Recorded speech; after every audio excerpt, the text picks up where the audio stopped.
Alex. How are you holding up? Hanging in there. We'll have 2 cappuccinos and 2 old-fashioned plain donuts, please. Thanks.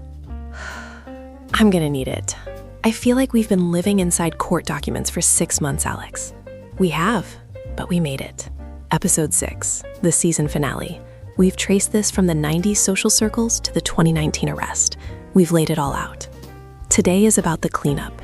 We're separating the hard evidence, the photos, the filings, the flight logs, from the noise. That's exactly where the tension lies, between the objective data and the narrative gaps. By focusing strictly on the forensics, we see a clear picture of a system that wasn't just broken, but was actively being bypassed. I'm Alex. And I'm Betty. This is the season finale of The Intersections. Let's hit the knowns one last time. Fact, the social proximity was real. Trump, Clinton, the billionaires, they were in the photos. Tapping the table. Exactly. The DOJ's 2026 data dump has moved the social proximity from conspiracy theory to verified forensic fact. The knowns are no longer up for debate because the primary source material, the 180,000 photos and the logs, places these figures in Epstein's inner circle with physical proof. Alex, what is your hard evidence baseline for the 3 groups you mentioned? Let's start from Donald Trump. Okay, Betty. The files confirmed the social overlap was deep. While the DOJ allegedly withheld 50 pages of interview notes regarding specific abuse allegations, the released records include previously unseen photos of Trump with Epstein and flight records that solidify their frequent contact during the 1990s and early 2000s. Next, Bill Clinton. The records reaffirm his presence on the Lolita Express for long-distance trips, including a 2002 tour of Africa. The known here is the sheer volume of flights, far exceeding the handful his team initially admitted to, and internal emails from Epstein's staff coordinating his travel. At the last, the billionaires. This is where the record is most complete. The files explicitly detail how Goldman Sachs top lawyer Kathy Rumler and Leon Black of Apollo Global Management operated within his orbit.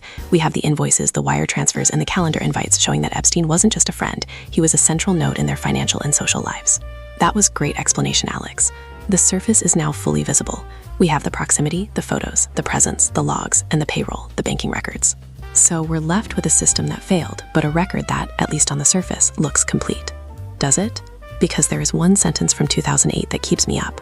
The Non-Prosecution Agreement. Specifically the part where federal prosecutors noted that Epstein, quote, provided information to authorities on unnamed individuals, end quote. Unnamed. The records never said who. They never said why. We've been looking at the aftermath, the arrest and the fallout, but we haven't looked at the how. You're saying we've been looking at the wrong map. I'm saying Epstein wasn't just a man who found himself at the center of a scandal. He was a central node. A bridge connecting finance, royalty, and politics. To understand why that 2008 deal happened, we have to go back to the beginning. Back to Leslie Wexner. Back to the 80s. Back to how a man with no finance degree and no formal clients became the linchpin for the world's elite. Well, I guess the coffee is to go then. We aren't finished. Not even close. Season 1 was the drama. Season 2 is the architecture. We're going from the architect to the operator. Thanks for listening to Intersections. I'm Alex. And I'm Betty. Stay skeptical. See you in Season 2.